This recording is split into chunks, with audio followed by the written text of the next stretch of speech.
ধর্ম যার যার উৎসব সবার, ধর্ম যার যার উৎসব সবার, যার যার উৎসব সবার, ধর্ম যার যার উৎসব সবার, ধর্ম যার যার আর উৎসব সবার। ধর্ম যার যার উৎসব সবার, ধর্ম যার যার উৎসব। আজ পর্যন্ত কোনোদিন মুসলমানদের উৎসব শবে বরাত একটা হিন্দু মসজিদে দেখার জন্য আসলো না।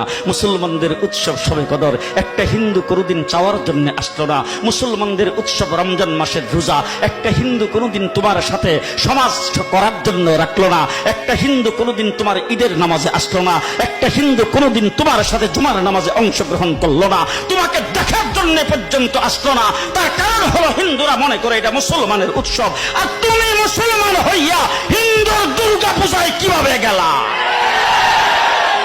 আরে তোমার কি হয়ে গেল? তোমার কি লজ্জা শরম তুমি ধুয়ে ফেলে দিয়েছো? তোমার কি কোনো লজ্জা শরম নাই?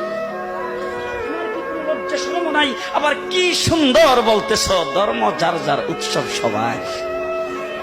হাই হাই হাই, ও মুসলমান যুবকেরা ভালো করে শোনো, ধর্ম যার যার উৎসব সবাই, তাইলে বিয়া যার যার বউ তো সবাই। যে বিয়ে যার যার বউ সবার, পুষ্কুনি যার যার মাস সবার, গাছ যার যার ফল সবার, ক্ষেত যার যার ফসল সবার, দোকান যার যার মাল সবার। এখন ঘুমাইছে কি কথা বলেন না কেন?